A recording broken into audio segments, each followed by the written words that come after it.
Ça fait 6 ans que je publie des livres sur Amazon et j'ai fait des chiffres comme ça, des chiffres super sympas, mais certaines personnes qui font beaucoup d'erreurs sur Amazon KDP quand ils commencent. J'ai commencé comme tout le monde, comme ça, en apprenant tout seul. J'aurais aimé savoir ces 5 erreurs avant de commencer sur Amazon KDP. Amazon KDP, si tu es étudiant, si tu es salarié, tu veux faire de l'argent à côté de tes études ou de ton travail, c'est totalement possible.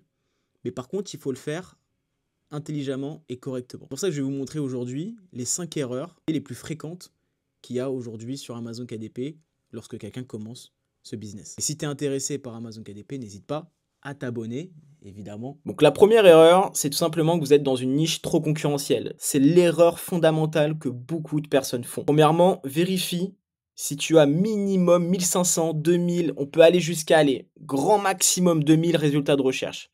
Nous, ce qu'on cherche, c'est des niches qui sont extrêmement recherchées et qui ont peu de résultats de recherche. C'est ça une niche gagnante. Une niche gagnante, c'est tu as, admettons, 1000 recherches par mois et tu as 800 résultats de recherche. Là, on est sur un bon ratio et on va commencer à pouvoir vendre sur cette niche-là parce qu'on va être, entre guillemets, les seuls ou du moins les premiers. Je te donne un exemple tout bête.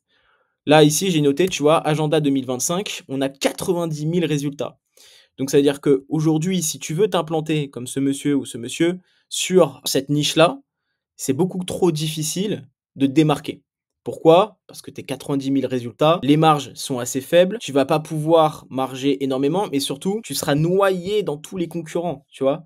Pour aujourd'hui arriver sur la première page sur Agenda 2025, il faut avoir relativement pas mal d'avis, tu vois, lui, machin, lui, tac. Bon, eux, c'est pas du Amazon KDP, mais. Et en plus de ça, il va falloir que tu sois bon dans le SEO, il va falloir que tu mettes beaucoup d'argent. C'est un mot-clé qui coûte très cher. Bref, tu vois, par exemple, si tu vas à Agenda Kawaii, déjà là, tu vois, tu as beaucoup moins de recherches. Alors, déjà, je trouve que c'est beaucoup. 7000, c'est déjà beaucoup trop. Et déjà, tu te sous-niches. Il y a quand même pas mal, tu vois, de concurrence. Et ça te permet de diviser pratiquement par 10 les résultats de recherche, ce qui est énorme. Et si tu mets Agenda Kawaii fille, voilà, déjà on est sur 3000, tu vois. Et donc c'est comme ça qu'il faut fonctionner. C'est-à-dire qu'il faut regarder déjà premièrement quelle est la grosse niche et ensuite se sous-nicher petit à petit. Mon deuxième conseil, c'est de regarder si des gros poissons sont déjà implantés dans ta niche. Donc, par exemple, reprenons l'agenda Kawaii fille. Hop. Moi, ce que je fais, c'est que je regarde, tu vois, les top concurrents sur la première page. Et là, je vois, tu vois, lui, il a déjà 33 avis. Lui, il en a 15, donc ça va, c'est rattrapable. Lui, il en a un, donc c'est bon. Lui, 5, 4, 10, 1, bon. Ils ont relativement peu d'avis et tu vas pouvoir quand même avoir plus de facilité de t'implanter dans ce genre de niche. Si on retourne sur agenda tout simple, donc lui, on a dit qu'il en avait 22. Là, lui, bon, il en a 6, donc ça va. Là, tu vois, par exemple, lui, 400 avis, 45, 3000 avis. Bon, là, c'est pas trop un agenda. Enfin, c'est un agenda, mais pas trop du Amazon KDP, 75 avis. Bref, c'est beaucoup trop compliqué et à te démarquer par rapport à tes concurrents quand ils ont déjà des centaines d'avis. Troisième conseil, c'est de regarder le nombre de recherches avec Helium 10. Donc, Helium 10, c'est un outil qui te permet tout simplement de regarder le nombre de fois où le mot-clé a été recherché par mois. Ce que je conseille, c'est de regarder si ton nombre de recherches est supérieur au nombre de résultats de recherche. Le troisième outil que j'utilise aussi, c'est KDP Spy, qui te permet de regarder un listing de niche et d'analyser ta concurrence. Donc, je retourne sur Agenda. Hop, j'active mon outil KDP Spy et je vous mets tous les liens en bio de tous les outils que j'utilise pour faire du Amazon KDP. Amazon KDP Spy te permet d'analyser ta niche avec 3 indicateurs. La popularité de ta niche, donc le nombre de fois où elle a été recherchée, le potentiel de la niche avec un scoring et le nombre de compétiteurs qu'il y a. Ce qui est assez intéressant avec KDP Spy, c'est que ça te permet en fait tout simplement de lister le nombre de produits, tu vois, sur la première page et d'avoir en fait une ordre d'idée du nombre de revenus qu'ils font, de l'average price, sales rank, etc. Moi, ce que j'utilise souvent avec KDP Spy, c'est quand je vais sur une page produit, donc admettons celui-là, hop, et ça, c'est la deuxième utilisation de KDP Spy. Ça te permet en fait d'analyser livre par livre d'une façon beaucoup plus granulaire. Donc là, par exemple, ce livre-là fait 4000 € moyenne sur Amazon, sachant que KDP Spy, et ça c'est très important, prend en compte le prix du livre. Donc 6 euros. Mais c'est pas 4000 € net qui va vers le revendeur, enfin qui va vers l'auteur. C'est 6000 fois le nombre d'estimations des sales qui te donne ce monthly review. Sachant que sur un livre comme ça, il doit marger peut-être 50 centimes, voire peut-être 1 euro grand maximum. Donc, il faudra diviser par le nombre d'orders vendus. Donc là, par exemple, dans ce cas-là, je pense qu'à mon avis, il doit gagner entre 300 et 1000 euros en moyenne. Mon autre conseil, c'est de faire un Excel de niche pour suivre tes niches. J'ai fait un petit Excel où j'ai préparé un truc assez simple parce que je ne vais pas vous montrer évidemment mes recherches de niche. Mais voici le tableau que j'utilise. Donc ici, vous mettez juste le nom de la niche, vous regardez le nombre de recherches, le nombre de résultats et vous faites un apport entre le résultat de recherche et les recherches. Ici, ça va vous permettre de quoi? Ça va vous permettre de regarder déjà le nombre de niches que vous avez pu analyser, parce qu'à chaque fois, au fur et à mesure, vous allez voir refaire des recherches de niche à tout va et vous allez avoir plus de 100, 200, 300 recherches de niche et à un moment donné, vous allez saturer. Donc c'est toujours bien d'avoir déjà un travail structuré où vous pouvez suivre tout simplement vos perfs et vos analyses. Le nombre de résultats de recherche, ça va vous permettre de regarder déjà si la niche est bien recherchée et ensuite le nombre de résultats de recherche. Ce système de recherche et résultats, plus le score est haut, plus le score est intéressant. Selon mon expérience, toutes les niches que j'ai pu utiliser et les niches qui ont marché avaient un score entre 150 et 300%. Le dernier point, et ça c'est pour moi le point le plus important, si vous voulez faire de l'argent sur Amazon KDP en 2025, c'est ce point-là. C'est le cross-niching, prendre une niche A, prendre une niche B et de les cross-nicher. Par exemple, coloriage kawaii. Alors là, on est plus sur du sous-niching parce on rentre vraiment dans un tunnel. Par exemple, si vous mettez carnet d'activité pour la mémoire, vous voyez que déjà, regardez, on a peu de résultats de recherche, donc ça commence à être une niche assez intéressante. Et vous voyez qu'il y a plusieurs livres qui apparaissent sur des activités de la mémoire. En fait, dans cette niche-là, on a la niche des carnets d'activité. Donc, carnet d'activité, donc c'est des mots fléchés, voilà. En plus de ça, on s'est sous-niché dans la catégorie senior, parce que c'est relativement adapté pour les seniors. Et ensuite, on s'est cross-niché dans la catégorie mémoire, dans la niche de la mémoire, améliorer sa mémoire. Donc on a 3 niches qui sont sur un seul et même livre. Et c'est ça qui va vous permettre de vendre, parce qu'en fait, vous allez pouvoir toucher un grand nombre d'utilisateurs, un grand nombre de consommateurs, sans forcément avoir trop de difficultés et de pouvoir vendre plus facilement. La deuxième erreur, c'est de ne maîtriser pas le SEO.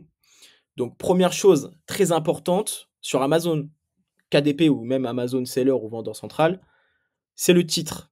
Le titre, c'est ce qui permet d'une part de regarder ce que vous achetez pour les consommateurs, mais en plus de ça, d'améliorer votre référencement.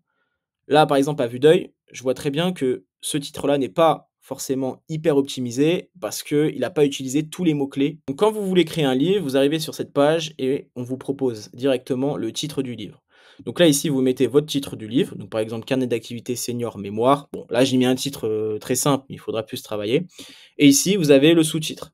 Donc là, ici, vous mettez tous les mots-clés que vous pouvez trouver. Vous pouvez répéter les mots les plus importants. Donc mémoire, ici, on peut le remettre ici. Mettez aussi à chaque fois une majuscule quand vous faites un titre, c'est beaucoup plus pro et beaucoup plus lisible pour le consommateur. Là, je ne vais pas le faire parce qu'il faut qu'on avance rapidement, mais c'est important de le faire.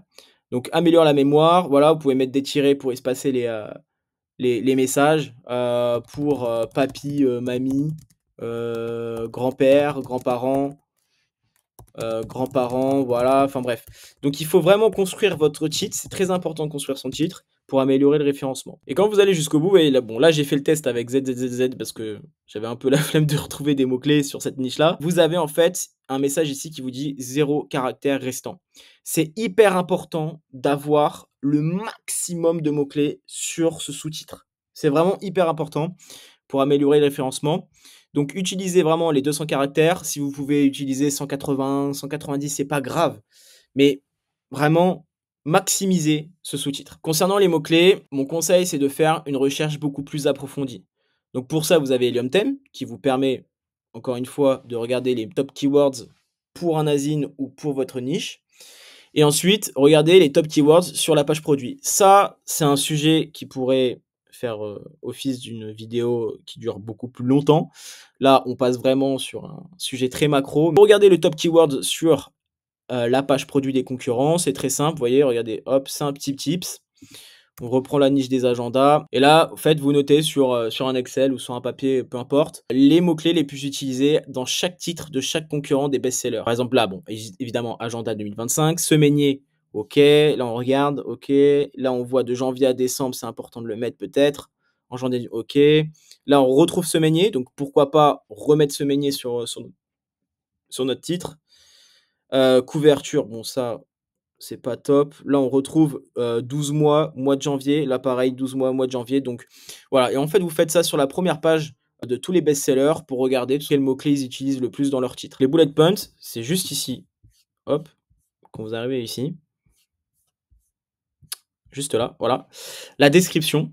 Donc sur Amazon KDP, c'est très différent d'Amazon Seller ou d'Amazon Vendor. Sur Amazon Seller et Vendor, c'est des bullet points que Amazon vous propose directement de mettre. Là, en revanche, sur Amazon KDP, c'est vous qui allez devoir les mettre.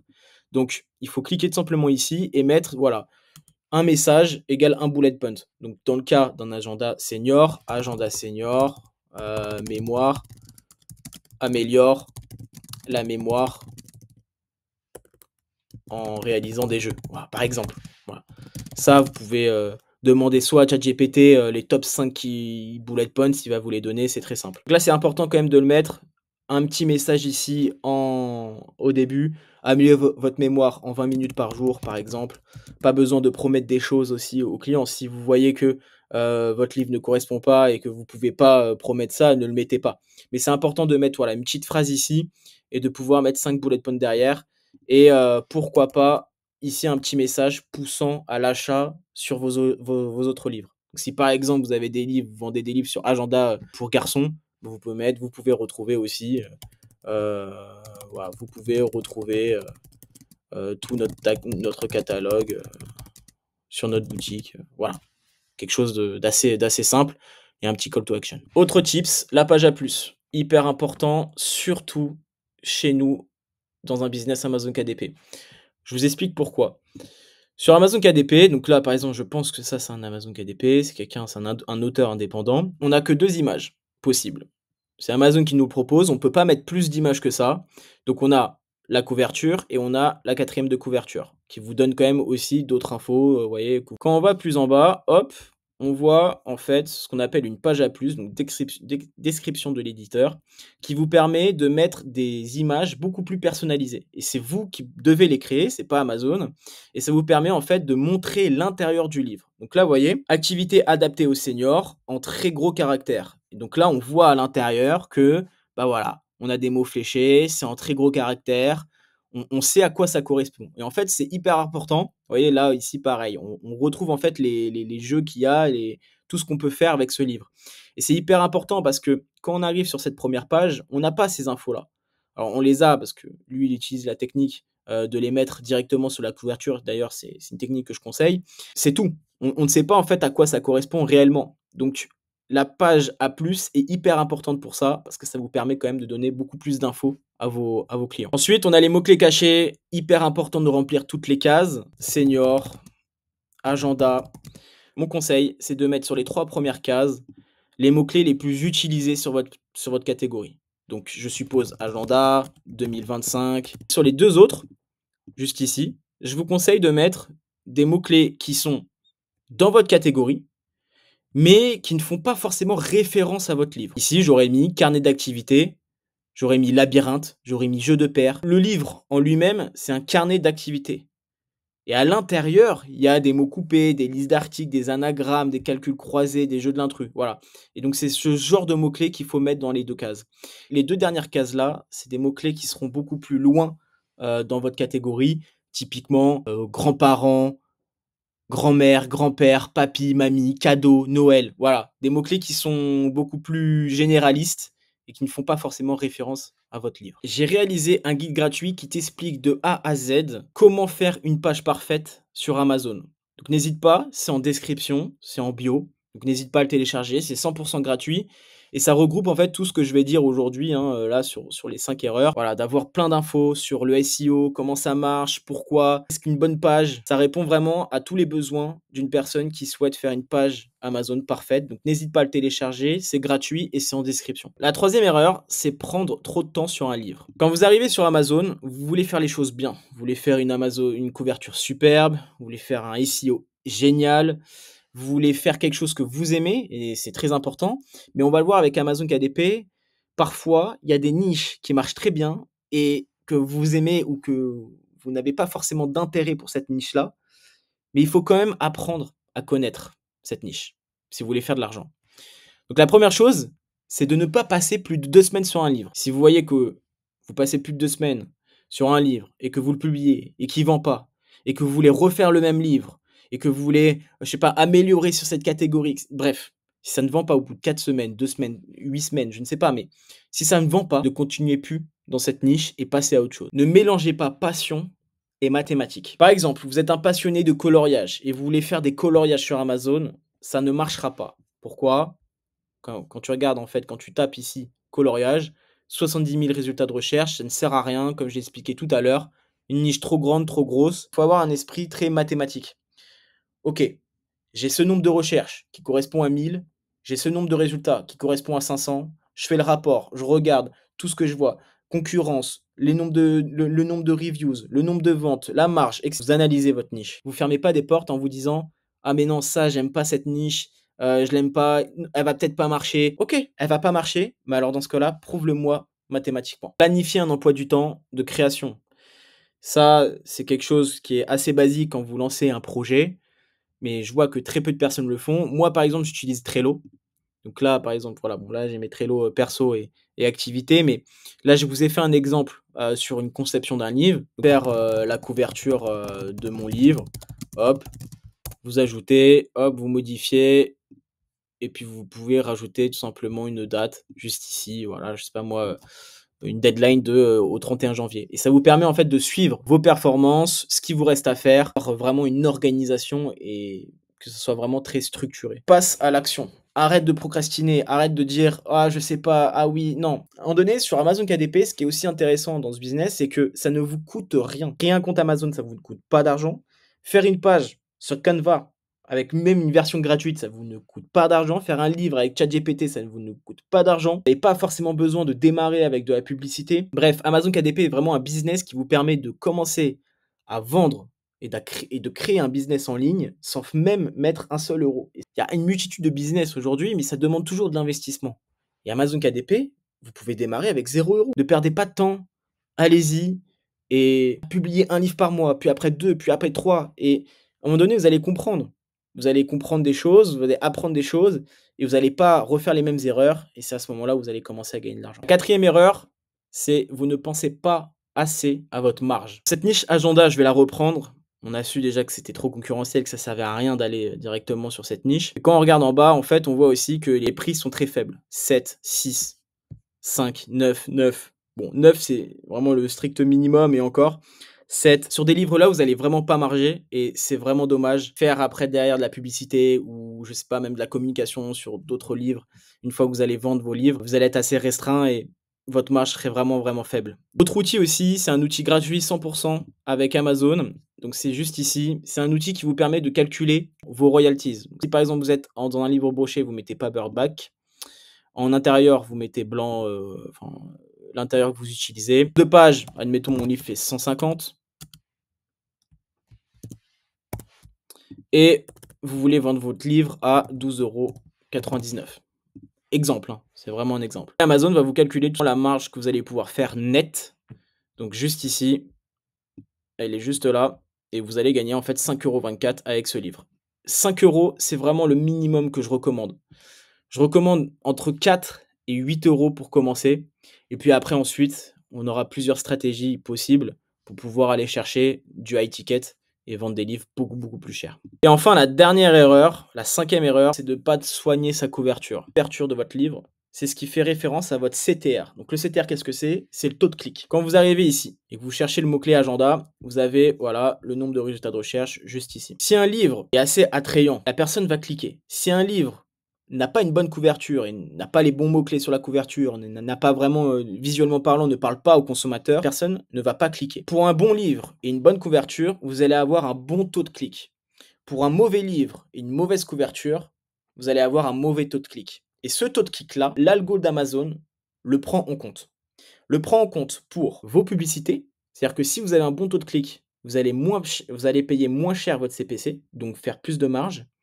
Si vous avez un bon taux de clic, vous allez apparaître plus souvent sur les premiers résultats de recherche, donc plus de ventes. N'hésitez pas aussi, une fois que vous faites commencer à faire de l'argent ou si vous avez déjà un budget possible à mettre en place, n'hésitez pas à déléguer sur des sites de freelance. Il y a des freelances qui sont très bien. Pour 20 à 30 euros, vous pouvez déjà avoir une bonne page couverture. Si vous voulez avoir une formation gratuite où je vous explique comment faire une bonne couverture, quels sont les codes utilisés pour avoir une bonne couverture, pour améliorer votre CTR, n'hésitez pas aussi à me dire si vous souhaitez avoir des formations gratuites sur ce que je viens de vous présenter. Je pense notamment au SEO, je pense notamment à la recherche des keywords, au CTR. Si vous voulez vraiment une vidéo dédiée au CTR pour que je vous explique comment le scoring d'Amazon marche, n'hésitez pas à le dire en commentaire et je me ferai une joie de pouvoir vous faire ces formations gratuites sur ma chaîne YouTube. Je vous ai montré les 5 erreurs. Maintenant, à vous de me dire aussi en commentaire si vous voyez d'autres erreurs possibles que vous avez pu faire. Je me ferai une joie de répondre. Dites-moi aussi où vous en êtes dans vos publications de livres, si vous avez des livres qui sont publiés, si vous voulez que je fasse des reviews de livres. Comme je vous ai expliqué, n'hésitez pas à télécharger mon guide gratuit pour faire une page Amazon parfaite, pour vous aider dans votre SEO et de commencer à faire vos premières ventes sur Amazon KDP. Abonnez-vous si ce n'est pas déjà fait et je vous dis à une prochaine vidéo.